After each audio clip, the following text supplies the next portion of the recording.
भारत में G20 की summit होने वाली है क्योंकि भारत के पास प्रेसिडेंसी है।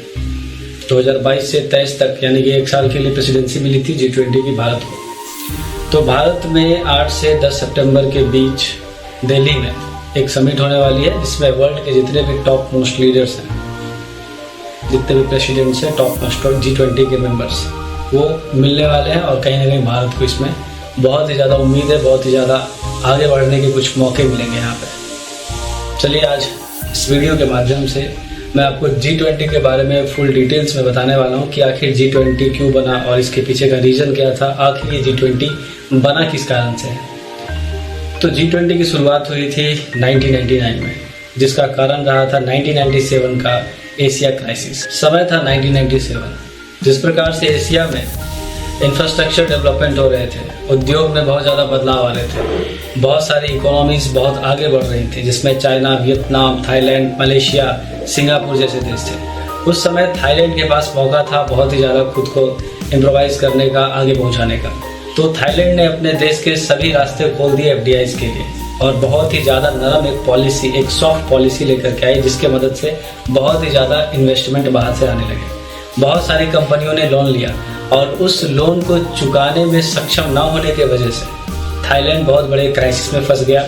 और उसी समय चाइना बहुत ज़्यादा डेवलप कर रहा था, तो चाइना के पास FDI जाने लगी। और उसी समय एक और घटना हुई जब अमेरिका ने अपने इंटरेस्ट रेट को बढ़ा दिया था। जी हाँ, उसके वजह से भी बहुत ज़्यादा थाईलैंड को नुकसान हुआ और वो क्राइसिस बहुत ही ज़्यादा इम्पैक्टफुल रहा, क्योंकि वो एशिया के लगभग सभी कंट्रीज़ में इंडिया को छोड़ करके इफेक्ट पड़ा। हाँ, इंडिया को भी इफेक्ट पड़ा होगा, लेकिन बहुत ही ज़्यादा कम स्तर पर। जिनको इफेक्ट हुआ वो थे south Korea, Indonesia, Malaysia, Singapore और इस तरह की कंट्रीज।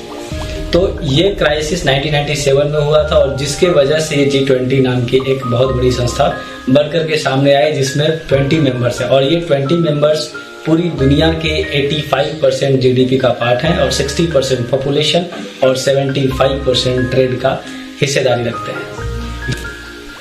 चलिए थोड़ा और समझते हैं G20 के बारे में। G20 आखिर वर्क कैसे करता है। पहला होता है फाइनेंशियल ट्रैक और दूसरा होता है शेरपा ट्रैक। फाइनेंशियल ट्रैक के अंदर वो बातें की जाती हैं जिसमें आपके देश के अंदर जो भी इकोनॉमिकल कंडीशन है, जो भी फाइनेंशियल कंडीशन है, उसके बारे में बात की जाए। जो भी फाइनेंशियली आपको हेल्प होना है वो इसी के अंदर बात होगी।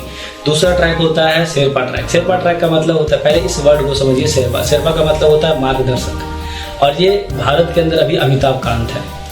और इस शेरपा ट्रैक का मतलब ये होता है कि इसके अंदर क्लाइमेट चेंज के भी मुद्दे आएंगे, इसके अंदर अनएम्प्लॉयमेंट के मुद्दे आएंगे, इसके अंदर जो आपका यूनाइटेड नेशन के गोल्स है उसके मुद्दे आएंगे। मतलब वर्ल्ड कंसर्न पे बात चलती है, पूरी दुनिया की जो चिंता है उसके ऊपर बात चलती है इसके अंदर। ये तो जाना हमने G20 के बारे में। अब चलिए जानते हैं कि भारत को आखिर G20 से प्रॉफिट क्या होने वाला है। क्योंकि जो पढ़ाई करते हैं स्टूडेंट्स हैं, जो जनरल इंसान भी है, उसको ये समझना जरूरी है कि आखिर इस तरह के समिट से उनको क्या फायदा होता है, भारतवासियों को क्या फायदा होता है, सिविलियंस को क्या फायदा होता है।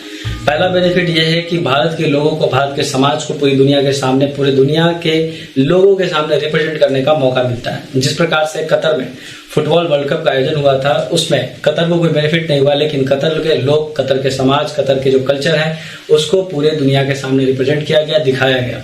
कतर में बहुत सारा FDIs आया क्योंकि उसके इम्प्रूवमेंट के, उसको ग्रोथ को दिखाया गया था, उस देश के ग्रोथ को दिखाया गया था।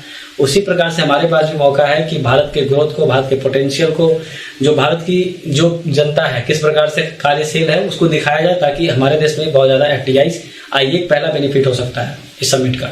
दूसरा समिट का ये बेनिफिट है कि हमारे इंटरनेशनल रिलेशंस जो भी हैं उसको सुधारा जा सके।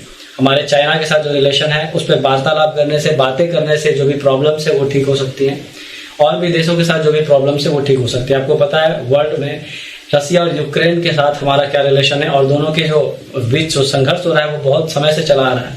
तो कहीं ना कहीं इसको भी सुलझाने का काम इस तरह के समिट में किया जा सकता है। वैसे रसिया के जो राष्ट्रपति हैं, जो भी व्लादिमीर पुतिन, वो नहीं आ रहे हैं, ऐसा न्यूज इसमें देखने को मिला है अभी तक। आप दिल्ली से हैं तो आपने दिल्ली शहर को देखा होगा कि अभी कितने भव्य तरीके से इसकी सजावट की गई है। 3 दिन ये मीटिंग चलने वाले हैं। बहुत लग्जरी होटल्स को बुक किया गया है इन रिप्रेजेंटेटिव्स के लिए।